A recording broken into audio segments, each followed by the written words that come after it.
bad if the other people can't turn up. Then we're going live, so we're witness to the world. If we then disappear, then somebody can dig us up or not. Yeah, so it's going quite strangely with my students. I don't know about you, but things are happening. Yeah, it's rubber meets the road time. They're starting to write, and I had an idea this morning. Usually, what I do is when I'm working my way through a set of papers, I make notes, kind of general notes, like I would for. I taught drama for a long time in high school, and Really? I would, give notes to kids, and so this is just kind of an extension of notes for everybody. So I make general notes, and I was thinking to myself today, they're not going to listen to these things. They rarely listen to them. They might catch one or two of them. So I thought maybe what I need to do is to create a set of memes. You use that great site meme generator to create a set of memes to drive home the points that I'm trying to make. Some of which are just nuts and bolts things, and some of which are organizational, and some of which go to the heart of writing itself, is purpose and audience. And I thought I'd make a little presentation with the top 10 memes for how to summarize shit.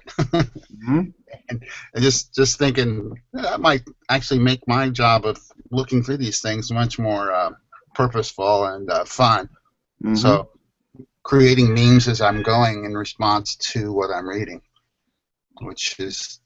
I think that what you're saying is this word has been coming back to me a lot.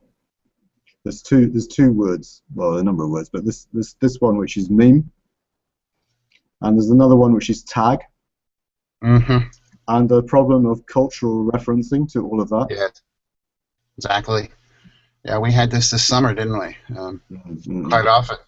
It's the notion of, and that's that birthday greeting that I sent to Maha was in part a response to this notion of international memes and birthday songs being, there is a kind of a dominant birthday song, which is it's dominant only in my mind, but discovering that there are equally dominant birthday songs in other cultures, I mean, it should be a no-brainer, right? But we have these incredible blind spots about dominance and power and good old American hegemony and all that. What you're just saying is just made a few sparks fly, because there are a number of ways of looking at this, and you were talking about in your blog post with the System A and System B. Yeah. This business, and also Kevin has been doing his comics about this. This whole business of we're going to be eaten by robots. We're going to be eaten by the drones. Yes. And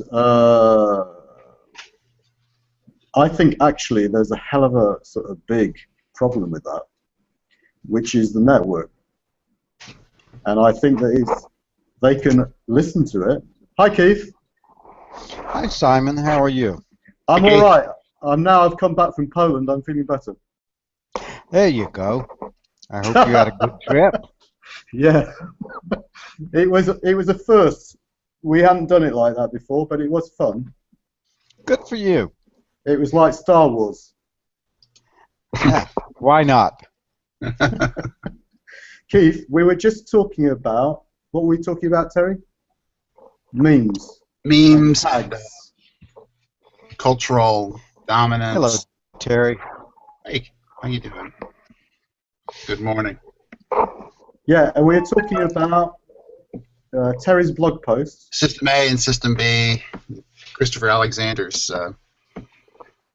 book. And that actually links up to what you're doing, Keith, with this business of prepositions. Good. Unfortunately, I've not read Terry's post, so I'm a little. Catch me up. What did I miss? And by the way, I've been erratic this week. I'm on the road and visiting lots of people. It's a break for me from my school just now, and so I've been in and out. I was with friends last night till late, so it was hard getting out of bed this morning. We were talking about the same problem, Keith. We had this. I did a storyfy about last night's pub crawl around Manchester with Maha. Yeah, yeah. Anyway, I made it. The coffee's helping. So, so what? How is Terry connecting to prepositions? He may not be. I am. And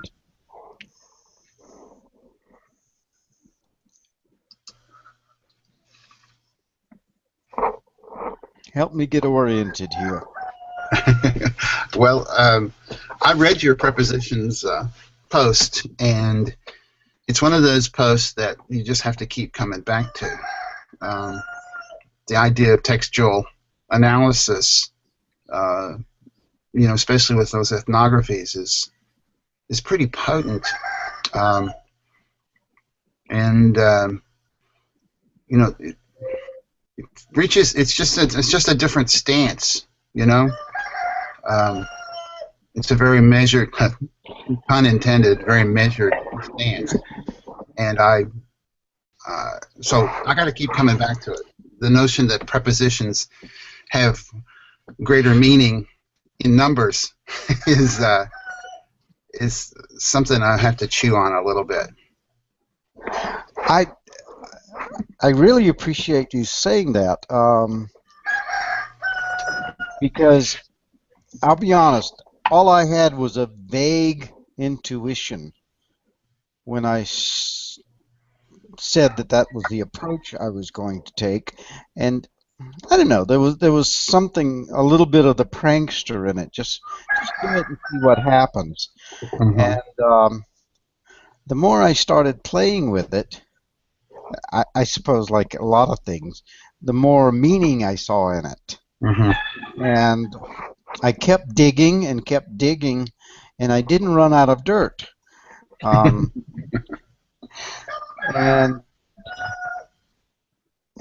I like what you just said about prepositions in groups.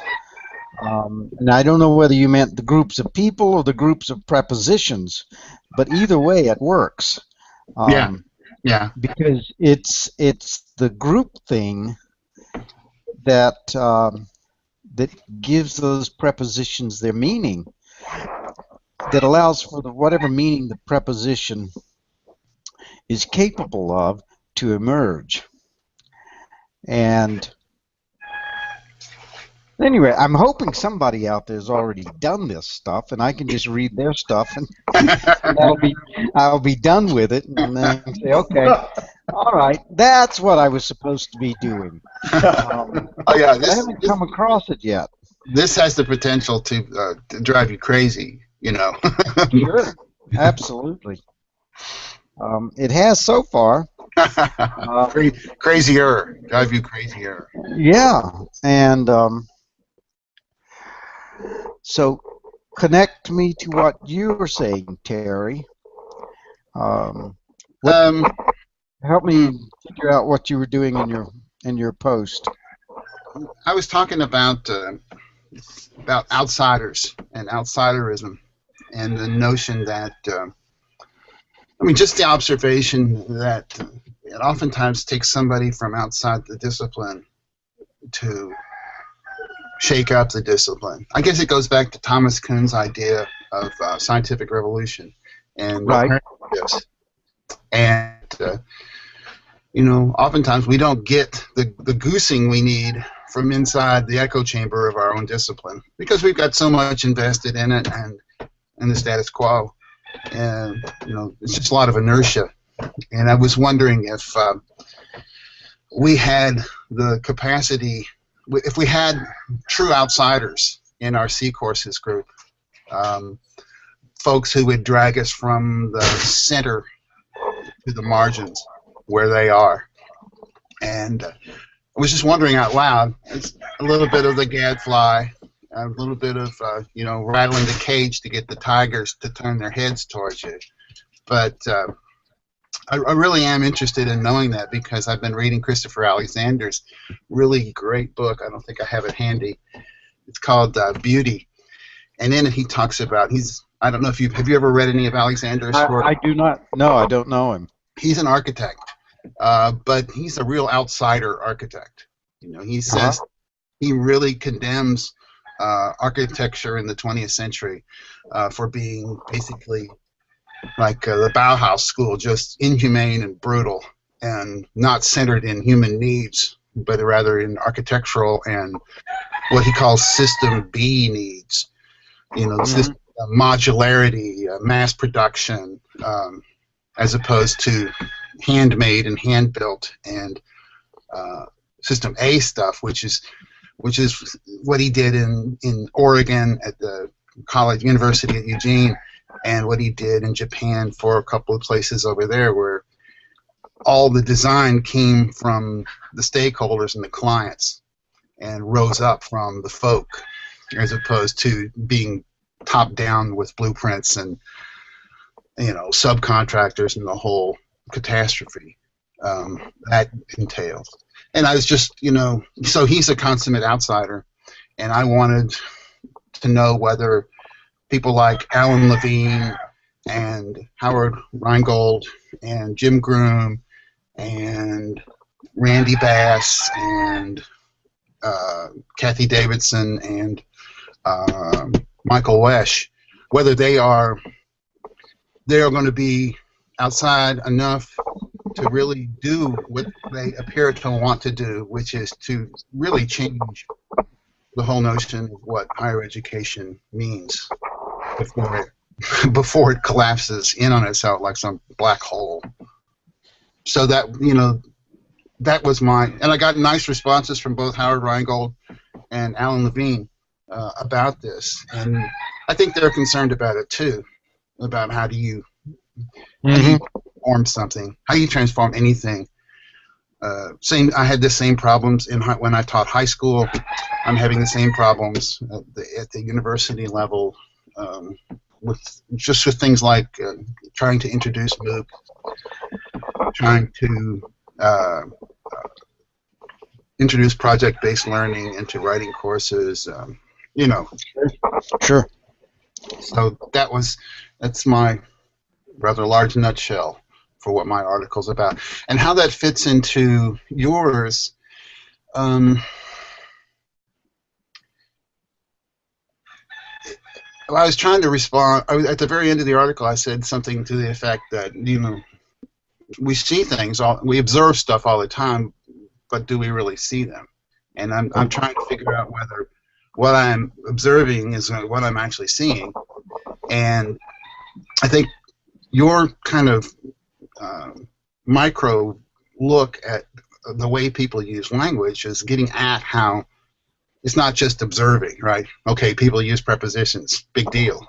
It's more like it's really seeing, it's meaning making, and kind of the cool kind of meaning making that you don't really know when you start out. Okay, I'm going to use this tool, I'm going to see what happens. It's kind of really very active research that has very vague hypotheses, but at the same time is digging into that.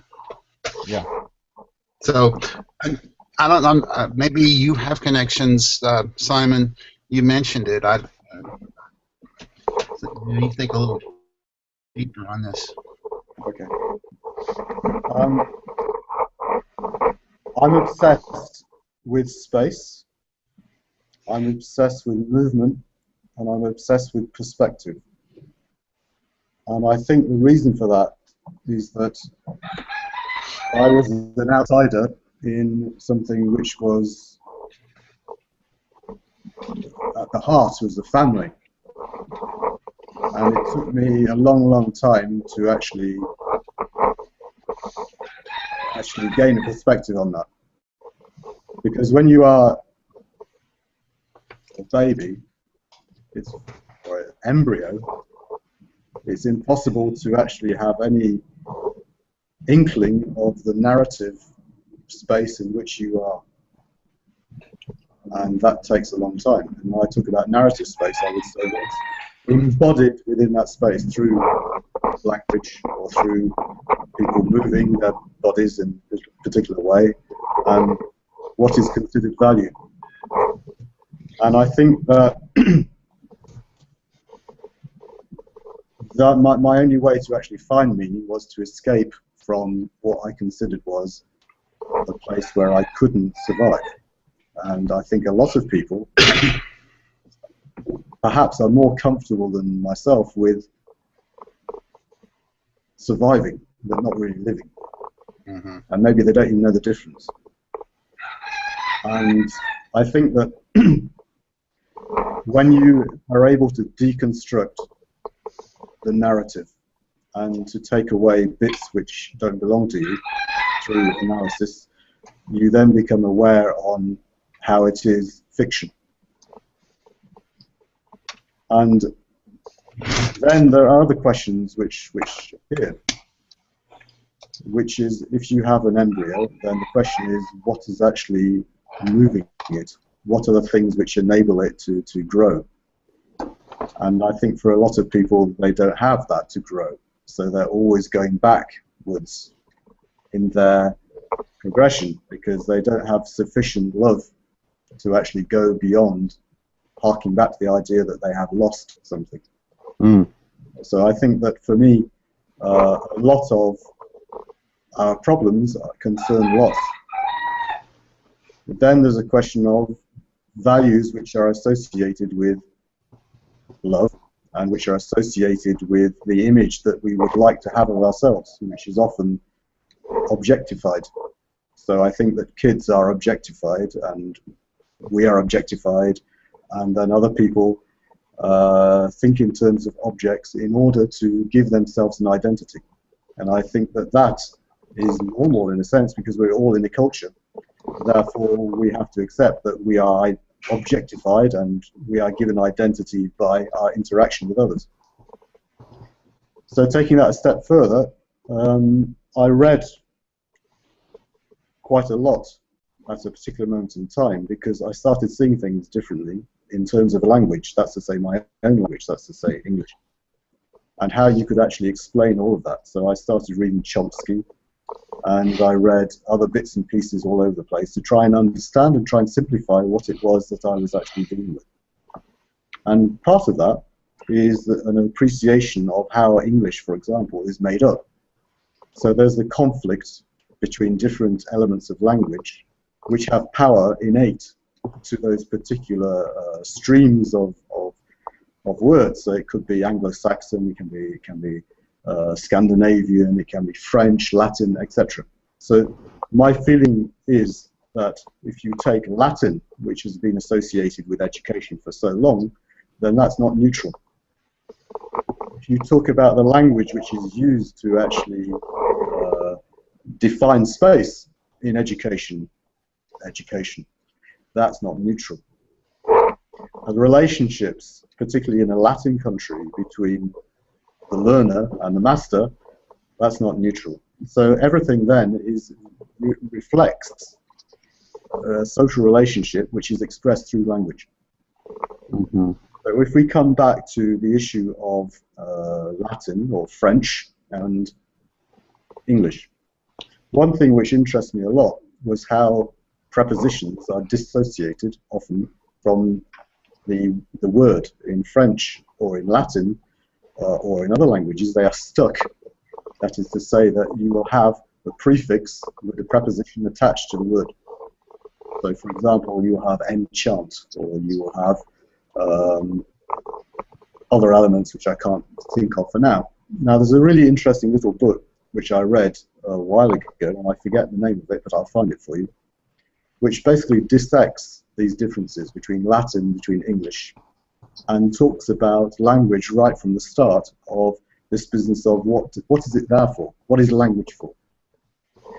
going back down to the whole idea of our relationship with the other.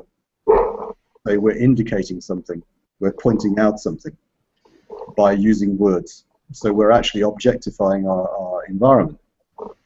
So then the next question is, where does that take us now? Well, for me, it's always the same issue. That is to say that when you have experience or when you have culture, there is an element which is looking back, which is reification or a construction of those values. So that would be through architecture, that would be through the stock exchange, etc., etc., etc. And those express the value of the culture, of the society, of the relationships which have been built up over the years through people. And I think that all of that is under great threat by what you're talking about, which is a globalization, and we have to view that from different perspectives, of the economy and the means of communication, which means that you can have a dominance, which is what is desired, of a particular culture, a particular way of thinking over the world. And I think that if you talk to somebody French, or you talk to Cheyenne, for example, there is that resistance, which is we do not want to be swallowed up by the ogre of English and by the ogre of an American system. And again, when you have these very, very powerful tools, for me, they're a metaphor. They're a metaphor of our place in the world. And I think that we can very quickly get carried away with this metaphor, that we can connect. But what does connect mean? Is it connect from the inside out, or is it connect from the top down? And I think that you see expressed in people's comments in the Connected course. You'll see people saying, oh my God, I'm in awe of the rock star educationists. And of course, this is one way of marketing things. We can say, this is badged Harvard, this is badged the USA, this is badged whatever. And then people who haven't actually been able to grow in that space can be swallowed up. And I think that from my perspective, I think it's very important that we actually get back down to, for me, what love is about. And love is being able to live from the inside out and not the other way around. Because for me, education, as I see it, is about leading out. It is not about putting people in boxes and then telling them what they need. Because I don't think we know that. And I think that therein lies my interest in the whole business of tags. To me, tags are like prepositions because they're spatial, they're temporal, they can express ownership, they can express belonging, they can express anything because they are, if you like, the ultimate meme. Within a particular culture, they can express anything. And I think that's another thing that's really very interesting, is what are these essential memes? And I think that one of the ones which actually touched on last week was awe. It's very difficult to express in words, but when you have felt it and you know that's awe. And I think that for us, I think that is, in a sense, what we're doing here. We are connecting, and that is awe. Because when we talk about time, what's very destabilizing for people is this idea that, oh my God, it's what, 6, 8 o'clock, I don't know, 7 o'clock in Florida, and it's this time in Kentucky, and there's this distance which is a real geographical distance, which then makes in our reach, our global reach, whether it be by drones killing people in Syria or whatever. And I think that there comes a time where one has to start thinking in terms of this is a network which expresses other things than reach. This also expresses listening. This expresses longing. This expresses something which is perhaps hollow for a lot of people, and that's why perhaps they spend such a long time trying to connect.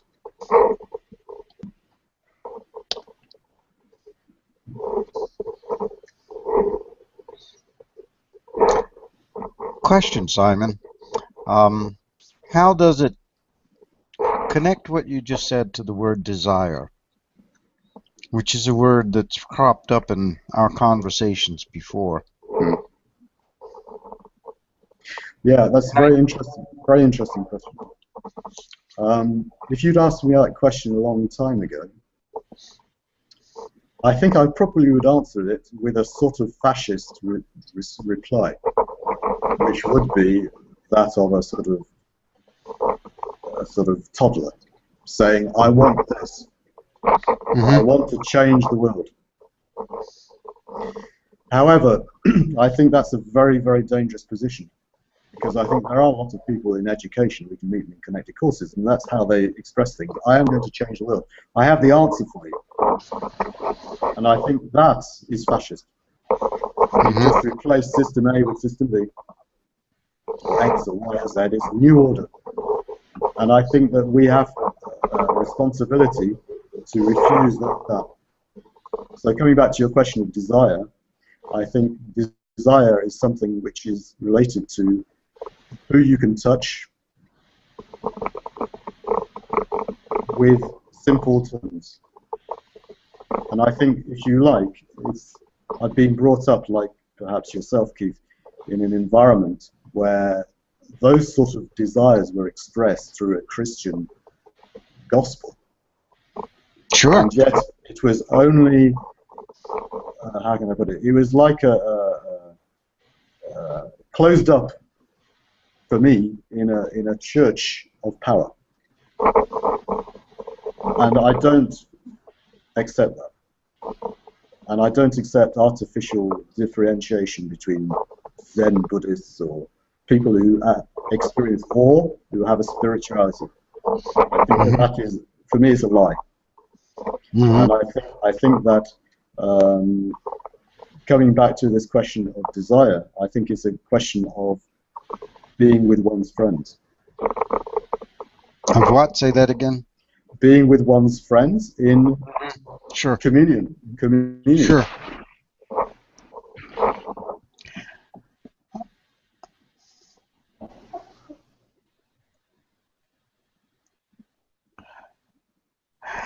Yeah, there's one of the ideas that's bubbling up for me as I'm playing with these prepositions and trying to figure out what it is they're doing and why they're doing it, is that they are the,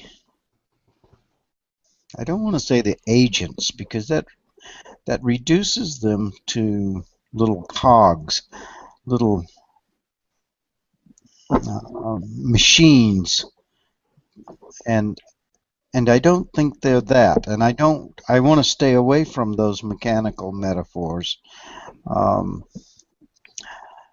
but they are, so if you guys come up with it, that'll be great, but at any rate, they are the channels, let's say that, for the moment. They're the channels through which the desire to connect flows through the sentences that I was looking at. And it seems to me that they capture the desire to connect that drives most of what humans do. When I think of why I would bother spending hours that sometimes I don't have to look at prepositions. Okay, at first you think, what the hell are you doing? That's nonsense. But it's driven, and this is as honest as I know how to be. It's driven in part because I have a group of people that I'm associated with, that includes you two, by the way, says, I want to add something here. I want to bring some value. I want to show up with something. Um, and it could easily be construed as, well, he just wants to show off.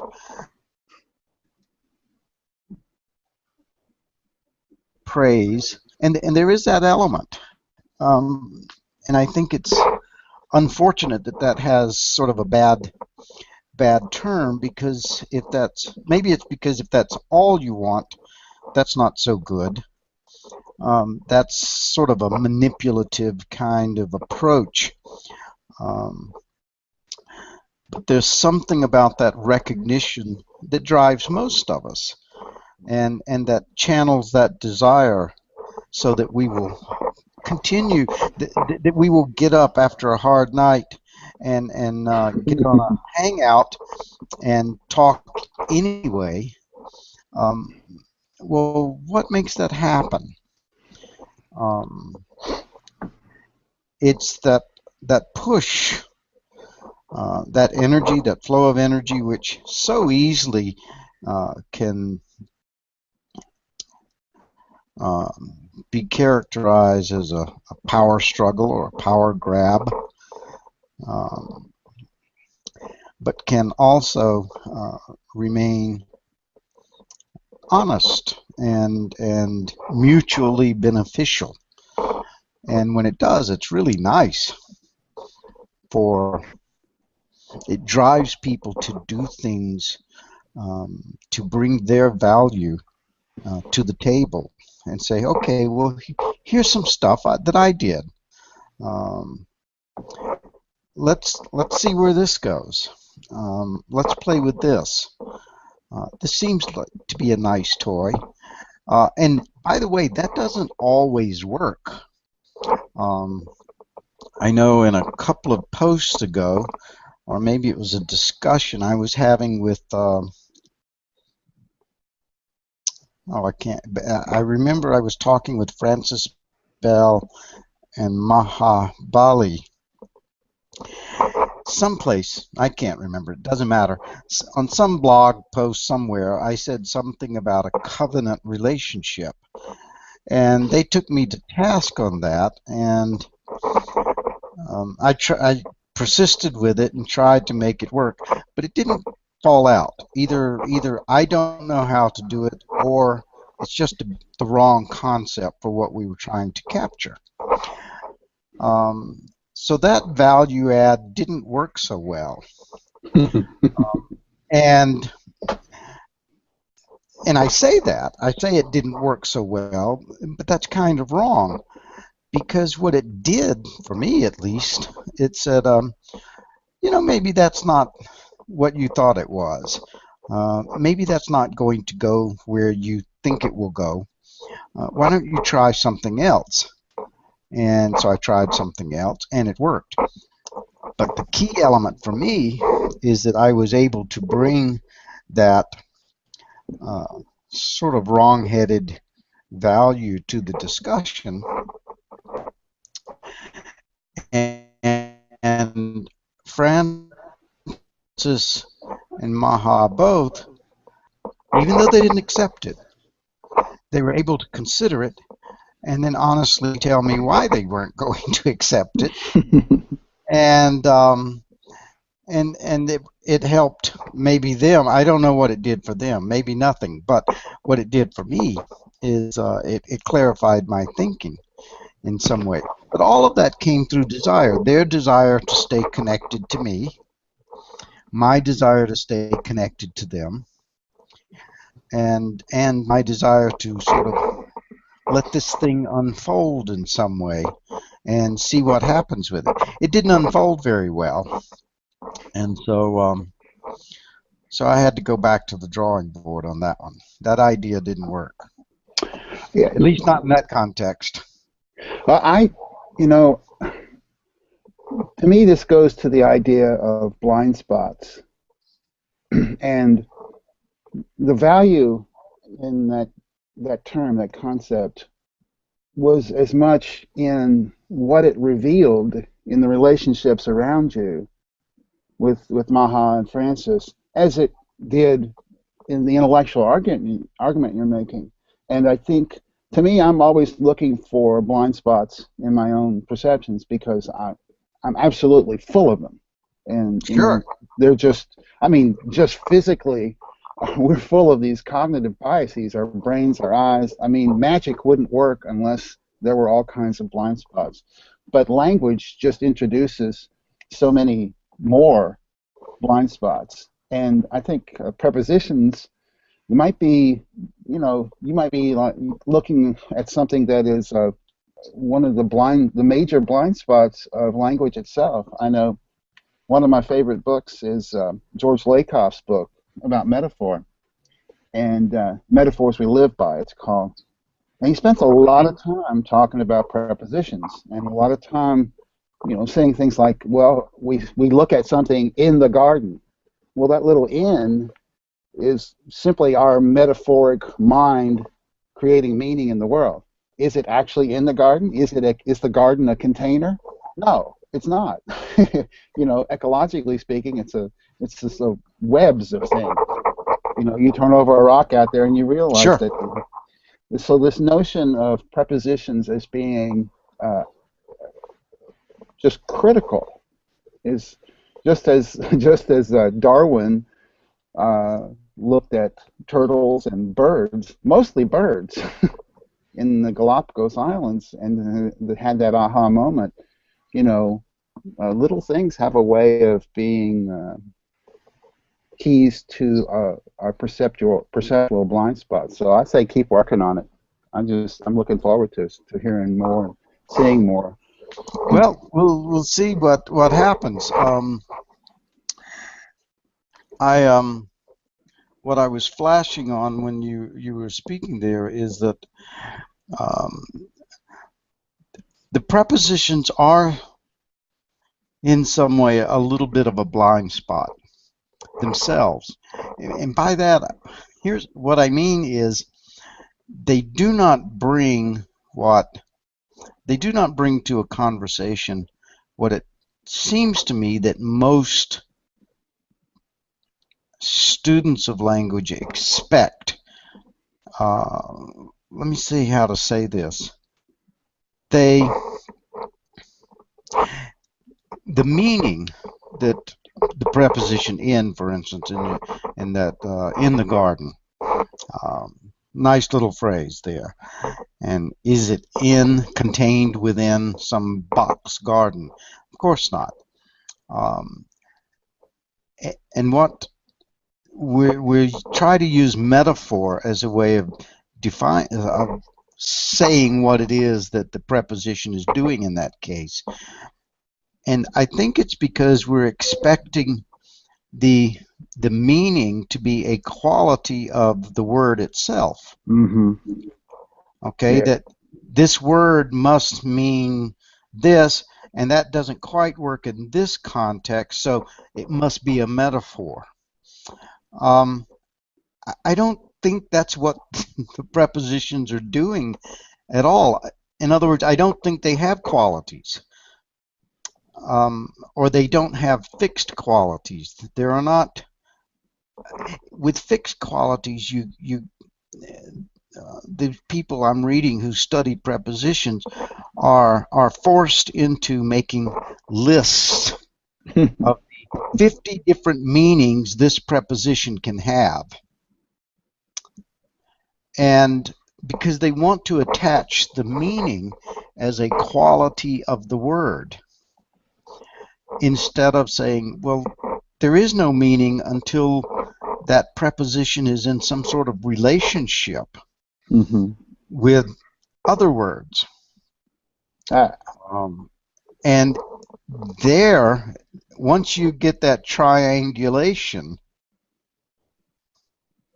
then you've got some meaning that emerges.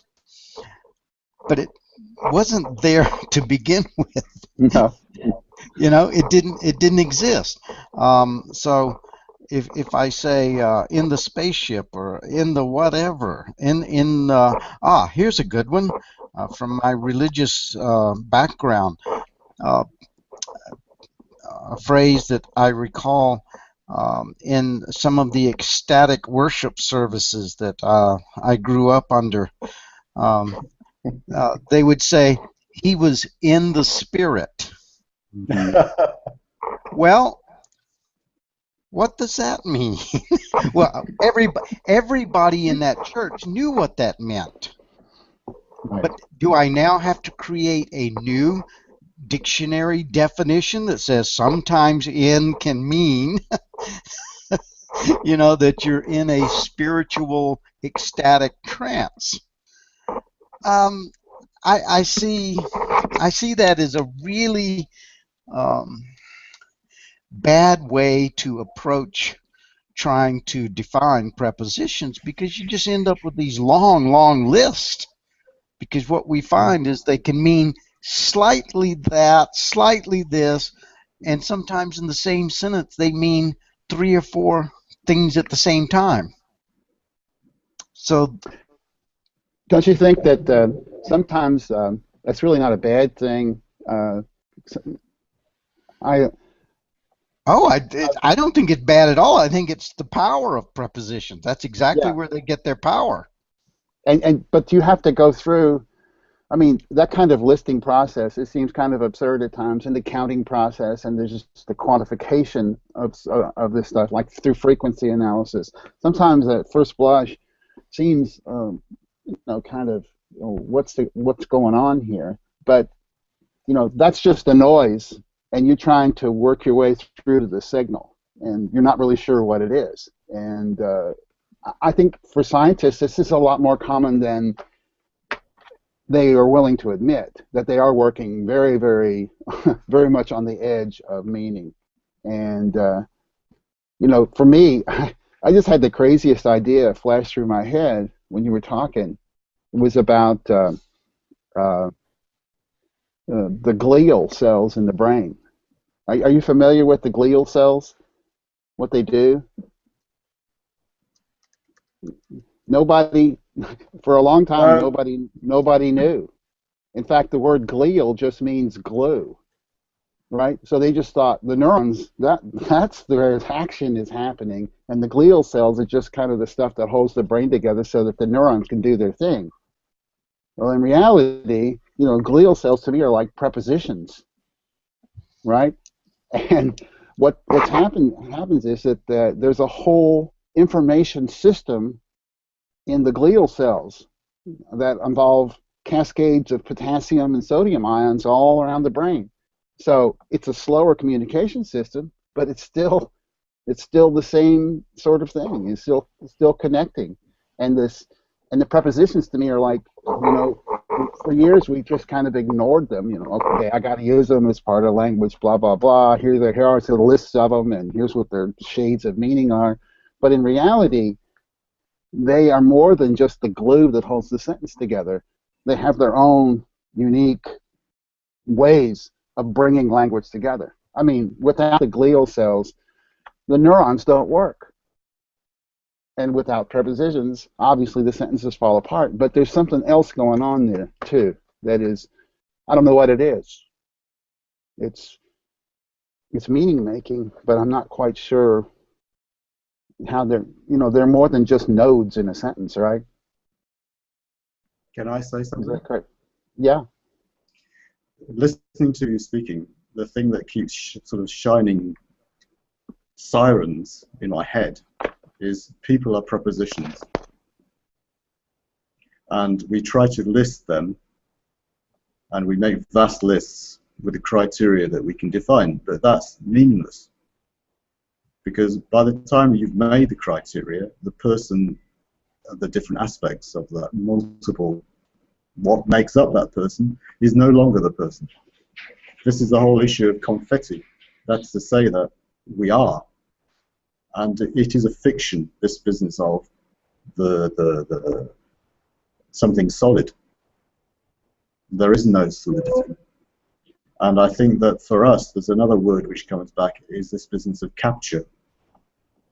I'm trying to capture the moment. Mm-hmm. We can't capture a moment. This is a fiction. It may be a reassuring fiction, but it's a fiction. And I think that for me, there are two things. There is the business of movement out, and there's the question of containment. And I think that this idea of acquisition, whether it's language or goods or whatever we think we acquire, may give us what other people would consider as recognition. Mm-hmm. But it's meaningless.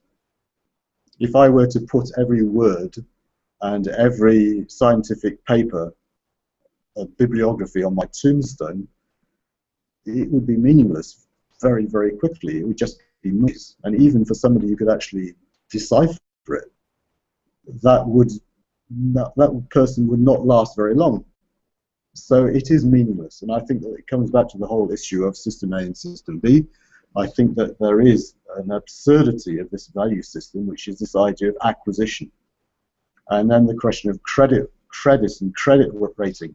Mm-hmm. It's a nonsense. And there will come a time when we grow up, or we are there when the lights go out. I wrote down earlier when you were talking about this, I wrote down the phrase object-based identity. And the notion of object-based identity is another way of saying consumerism. Exactly. And while I do not deny my own consumerism, nor do I mean, I love books. You know, I'm a consumer of books. I love computers. I'm a consumer of computers, and there's some inherently bad things about that, but I don't know that I'd be willing to give that up.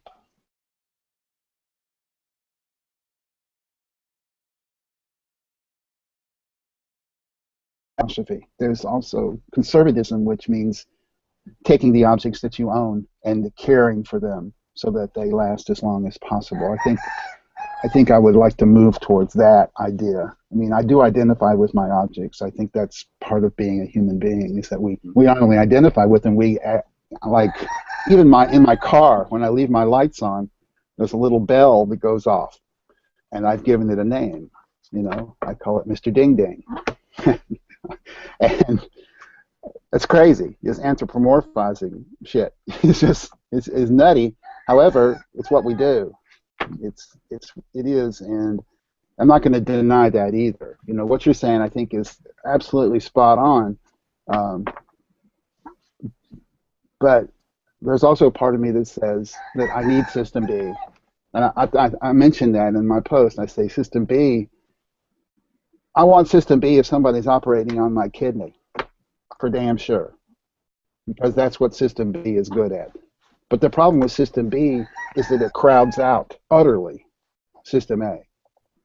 It's like Ian McGilchrist's book, and I mentioned that too, you know, The Master and His Emissary. It's not satisfied with being the emissary, of doing its job, of having its function in the world. It has to be the master. That's what System B is. It insists on being the master. And in the university, you know, it has become the master, especially in my university, where we're invited to consider our students as our customers, and to have a business relationship, and to, you know, we have stakeholders and clients, and those are fine words and useful in their place, but, you know, as a dominant philosophy, that master just doesn't cut it for me. And it is dominant. It is dominant. It's worrisome. It's a pretty tragic theatre. Say again. I said that is a tragic theatre. Yes, it is. It's a tragic play, because It is. we all end up with the last clap, and that's what I'm trying to say to my students. I say, look, you can be one of those people who acquires value as what is considered value in profit. You can. That means perhaps that you are open to a globalized economy in which you can take people from different places and they are dying for something which they believe you can give. They will take the last crumbs from your table to have what they believe is what you can give them. It's a dream. But at the same time, you can also treat them as if they were not human. And you throw them the cast off. And when you have used them, or when you have used your reputation in a particular enterprise, you just move on to the next bunch because they're just a number. And so it goes. Well, you can be one of those people. And I think that we are living in that society at the moment. We are in a society in which the people that we hear a lot about are the ones that control the media and give us images which are completely absurd of what you can acquire. You can acquire Rihanna. You can acquire movies. You can acquire this dream. But that's nonsense. That you can't acquire anything. What you have is what you do, what is inside you. And I think that that is what I'm trying to express to the students that I have, is that time is short for all of us. The question is, what is the message in the noise that you want to leave behind? Is it the people who you screwed to get your bagatelle, or is it really doing something perhaps more ambitious, which is transforming that so we can have communion with people that perhaps we don't like? Yeah, there you go, Keith. There's your communion right there. I There's like your, that. Yeah. Good word. I'm glad I got back in time to hear that. There's another issue which you talked about, which is the issue of it's gone out of my head.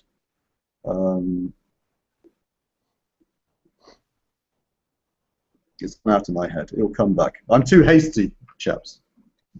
Well, I mean, to me, what's going on here is what you're talking about is the countervailing force against the forces of consumerism and object-based identity, and what it is the folk talking to each other. You know, conversation as antidote to what we all know is an unsustainable system. We all know that. We look at it and we say, well, that can't go on. You know, something has to change there for sure. And where does it change? Well, System A, according to Alexander, says it changes at this level. But this is the only level that it can change that is effective. Because System B is already it has its institutional imperatives, and one of them is to survive no matter what. If it's at our cost, then so be it. And that to me is, I mean, you know, we are subverting System B at every moment we're speaking here. And the black helicopters are now circling overhead outside, and my paranoia is true because it's true, right? The system does want to eat you, and it will. It has at times eaten me. I jumped out of the jaws, but man. Which is why, Terry, a long time ago, I've learned this a number of times in my life. I learned it when I was a kid at home. I learned it when I was a kid at school. And the message goes as follows. If you're small, you can be brave and stand up and make a big noise and say, I hate all of this. And what happens is the big boys come along and they squash you and they talk to you until you shut up. That as a strategy is not the one I prefer, because I've tried it at least 4 times in my life. And the result is always the same. You get some big boys who send in Mungo and the mob, and they start sorting you out. And then you realize that you are actually confronting a big, big power structure. And they don't like it if you ask questions. So that's solution number 1. Doesn't work. Solution number 2 is much more subversive. And that's what we're doing at the moment. Because solution number 2 is based on authentic connection. And that one they find much more difficult to deal with.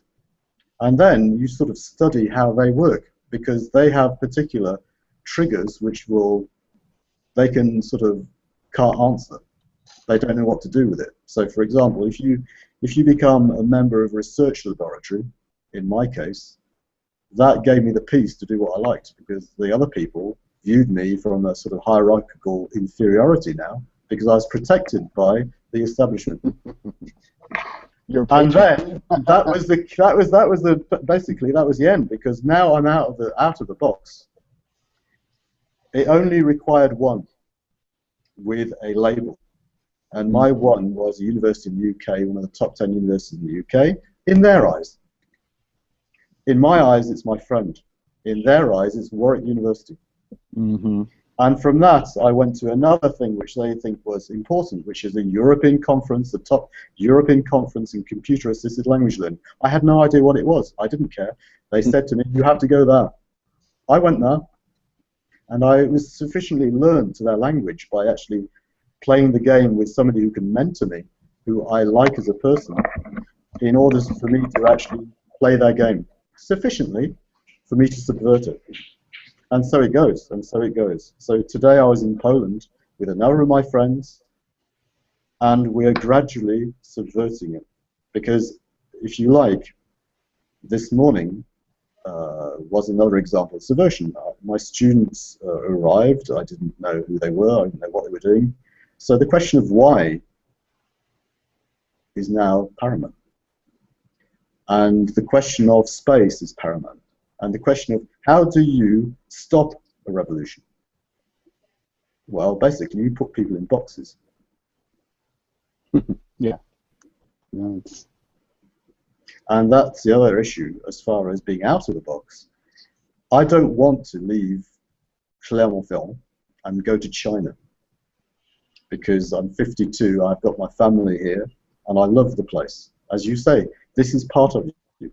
I identify with my picture on the wall, my grandparents' chairs, being from Manchester, being able to talk about beer with Helen Keegan, etc. That is my life. I don't want to become a Muslim and go to Saudi Arabia. This is me. So that is, as an identity, that's my story. I don't want to change it. But equally, I don't want to change anybody else's, unless they try and force me to change it. If you have some fascist says you must now do this, then I'm not very happy about it. I'm completely intolerant of intolerance. And the same, my attitude for people who want to execute people, I'm very happy for that to happen, as long as the people agree that that's what they want. mm-hmm. Yeah. If they want to be executed by other people who believe that they want to execute people, then fine, but I don't accept that for other people.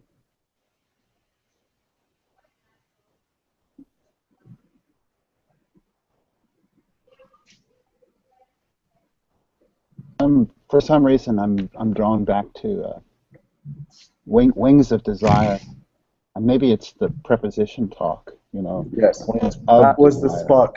That was the spark. And me, that notion of being connected in ways that we don't even realize. Alan Levine hates the word lurker, and I really love it. I'm with you, Terry. And that's the way Wings of Desire is all about lurking, Yes. And Absolutely. all of these guardian angels around us that we don't even know exist. Mm-hmm. But every once in a while we sweep a little bit and we see, oh, look at this thing on the floor. You follow it, and all of a sudden, hey, there's this cool person at the other. You've been watching over me all this time, and you've been taking care of me. I mean, that's great image. It is. It is. I mean, I think. I know why Alan doesn't like lurker. It has something to do with the connotation of the word, and he doesn't want that connotation, that negative connotation, to be attached to the people he really does like, folks that maybe he is. We're all lurkers, you know. We all have that identity at times. And to me, I just think we should. It's like the N word or queer or, you know, words. Just take them over, and use them as you will. And, you know, just explain to people, you know, you may not have heard this used this way, but I really like lurkers, and I really think that lurkers are the dark energy and matter of the internet universe, and are the glial cells of the brain, right? They hold it all together, but they do so much more. They're connecting in ways that we don't even know, directly, indirectly, across time and space. So, I mean, that's. We're impatient. We're impatient. We're impatient. We're Yes. impatient. We can't take time to have the explanation. We can't. We have to survive. So we react, and sometimes we kill, and sometimes we hurt because we don't have enough time. And I think that is the issue. I think that sometimes we have to learn that. I mean, we're not children of eternity, right? We are defined. We are temporally defined in so many ways, but maybe we are. Maybe I shouldn't think that way. Maybe we are children of eternity. Maybe we just don't realize it. That our connections extend well into the future. I mean, Absolutely. as a writer, that's one of the things that drives people to write. As a creator, as an artist, you know, it's that notion of extending into the future. Maybe it's not all ego though. Maybe it has to do with the sense of owing more than your genes to the gene pool. You know, owing something to the meme pool as well. And I think it's interesting that the Greeks. I forgot where I've read this. Maybe I'm totally off base, but the Greeks didn't look at the future as forward. They looked at the future as behind them, because you can't see the future, right? It really makes a lot more sense to think of the past as in front of you because you can see it, and the future is behind you because you know not what it is, but it's still obviously it's still behind you, right? And I really would like to know that. Of course, I have children. They're part of that connection into the future. And I was talking with my wife the other day about how the destruction of a future culture in the present is damning. You know, especially around in our area. I mean, as much as I hate tobacco as a product, I think it killed my mother. Still, it was part of the culture that allowed you to live where I am, and allowed people to sustain themselves where I am. And in the 30 years I've been here, I've watched that whole thing die. So I've watched the future of this community die, and it's a pretty depressing story. It's pretty depressing. So I do think that we do extend into the future. It's just that it's a failure of our imaginations not to know what that is. Sometimes we get inklings of it, don't you think? I agree. If you like, my feeling about that is based on a number of different experiences. The first one is that my father was 55 years older than me. And so it was very difficult to understand what on earth he was talking about because his frame of reference was different. So I had to do history to understand because I just didn't understand what he was saying. And I didn't understand their attitudes. I didn't understand that, in fact, he was viewing the world from the sort of 1920s. It was very difficult. When you're born in the 1960s, how can you possibly view the world in the 1920s? But that was his perspective. And once you start viewing things from a historical point of view, then you start understanding things a bit better.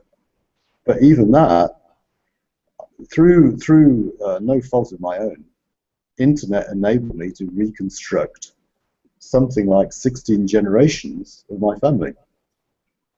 And then I took it further, and I went back to the 11th century in France. It's just crazy. You're talking about rhizomatic. It's madness. So how can you possibly feel any connection to somebody in the 11th century when you're struggling for somebody who's your father. Right. And then if you look beyond that, then it's the same. That's to say that what can we do? Well, I've always started with a sort of idea that I ain't got a clue what I was doing, so I might as well take my time moving around what I didn't know until I had some inkling as to what I wanted. And now I don't have any problem knowing what I want, and I don't have any problem I don't feel constrained.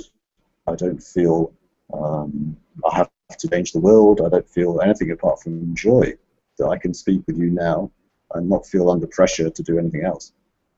And that in itself has spiraling effects out. We've seen it. If you're suddenly, you don't see the walls or your classroom or your timetable or your life as something which is a constraint, then suddenly you see things differently. And it's a joy. It's a joy. Yeah, well, it's good to see the constraints too, because they can fall like any wall, you know. They're handmade, right? Sure. So they can be hand destroyed too, or pushed aside, or doors built into them, or whatever metaphor you want to use. Well, when you play with that, when you are the little guy who is, you know, looking for a way to make a huge edifice tumble, and you find little chinks, it's a joy. It's a joy. I mean, it's just, I'm talking to you from a space which we basically hijacked. Squatted in the space that nobody wanted, and we've transformed it. And now they're pumping money into it. It's fantastic. They put a notice on the wall saying, "This is not a classroom. Please go back to your classrooms." So thank you. So that was your purpose, right? To get them to understand that that word itself is a pile of. So we said with my colleague, I said, well, what do you think? Because she was very brave about it. She was not far off retirement, and so we spoke to each other, and we thought, what are they going to do? Are they going to send in the riot police? That would be interesting. That would have been interesting, but they didn't. Now they take photographs of people in front of their wretched building, which we hijacked. They think they're co-opting you, but you know. I tell you, it was hilarious. On Friday, I've discovered all these different spaces where if you can, you know, you have the right biscuit, you can get things which happen. There are 169 foreign students. So I went along and thought, well, you know, this is good because I teach English. So if I can find more people to speak English with the young kids, then they're going to learn English better. I mean, you know, I'm much too old for them to identify with, but people at their age who are pretty, that's good. Yeah, very. So I just went along, there are 169 of them, and said, here is my two daughters. This is Lucy. This is Juliet. I need a babysitter. I have two. Then I found a guy who's in charge of theatre for students in the university. Well, we're going to work together because I come from a theatre thing as well. I used to act a lot. So that was great because this is a theatre. So we're going to transform it into another theatre. And then we are connecting it all up. So what we're doing at the moment, that's all connected up because people can see it.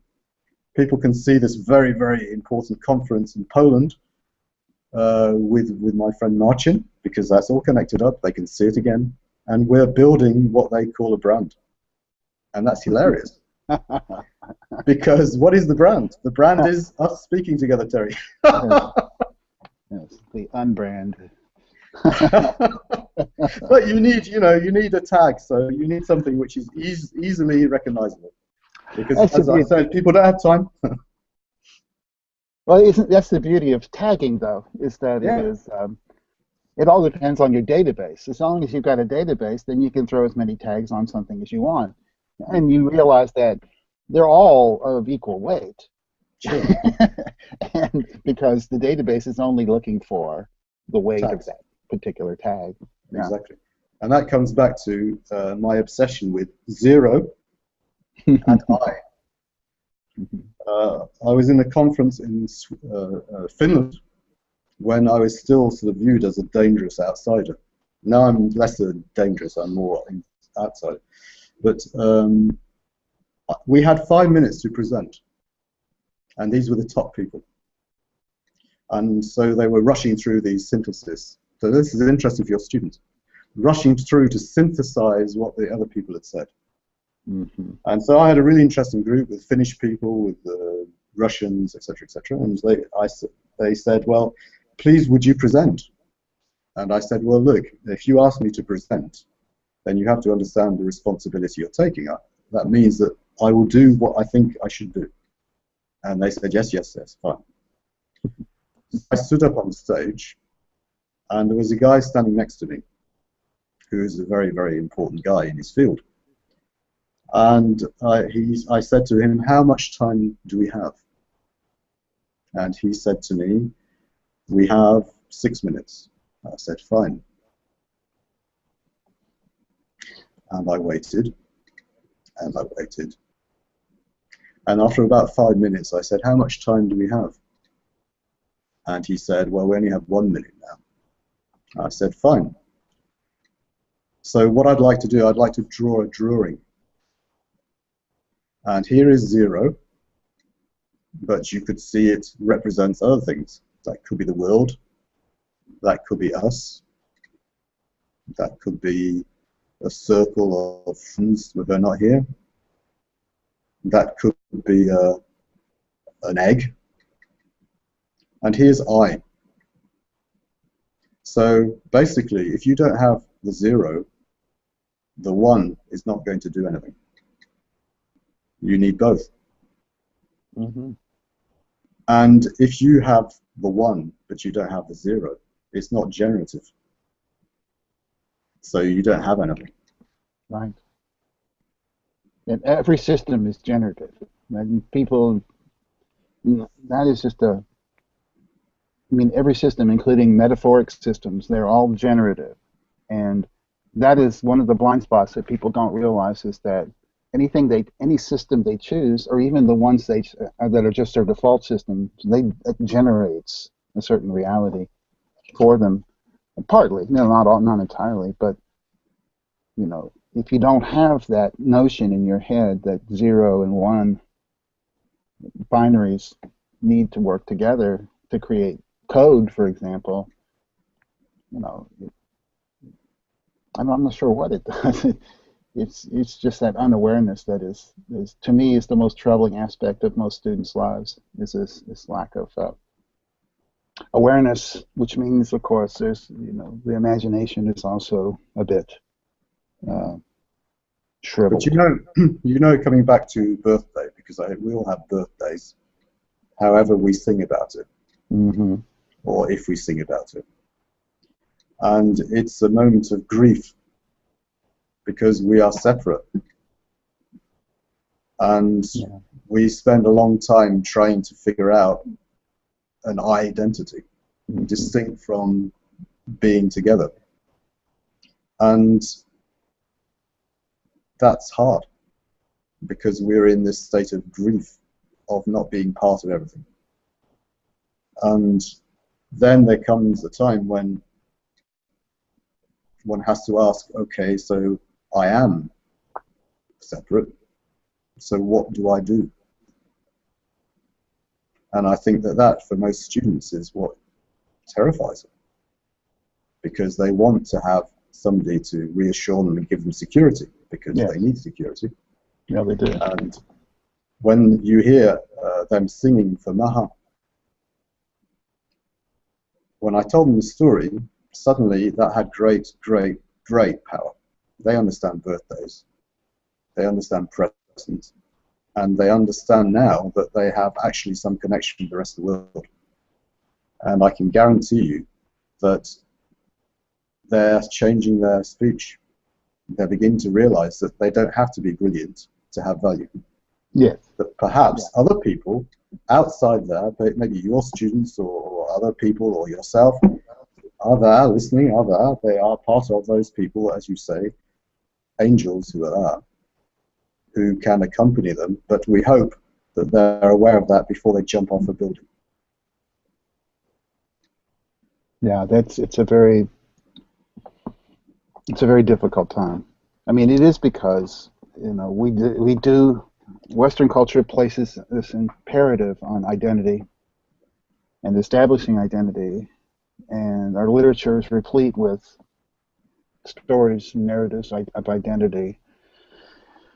So when you're confronted with the utterly new situation of living away from home and being confronted by people like you and me, or worse, probably worse, that the whole narrative comes into question.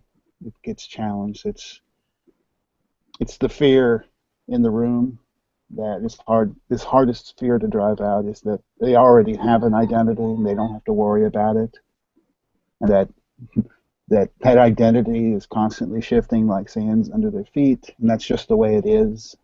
And you know, do you know the question I asked myself? What's that? In Greek mythology, gods were there, but they were distinct from us. Today, I think we have become God. That's to say that if you look at American sort of iconography, then we have Superman, we have Spider-Man, we have Michael Jordan, we have Rihanna, and they are godlike. Mm-hmm. And we are asked to aspire to that. And I think that in fact is, again, a separateness from others, which in fact is, how can I put it, is terrifying for those people. Ultimately. What's really, I mean, it's hilarious in an evil sort of way, but it has spawned a whole industry of people whose sole job is to kill the gods, right? Celebrity becomes the target, and people gladly shoot at it, and you know, we kill our gods, and then we create new gods to kill, and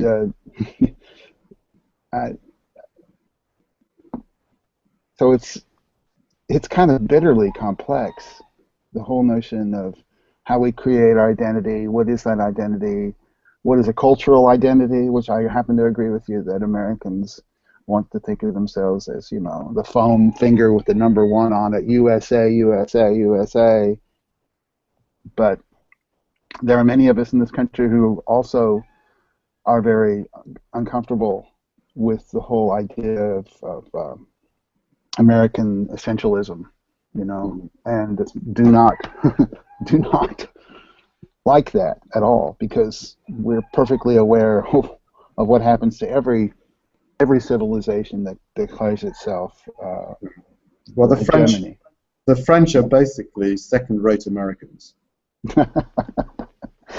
That's a terrible thing to say about anybody. They aspire to empire, and they're nostalgic of empire, and they're trying to resist all attempt to change their language, which is, of course, doomed. Doomed. Yeah. The Academy will not save them. No. I think that's probably a good point to leave it on. The Academy will not save them. No.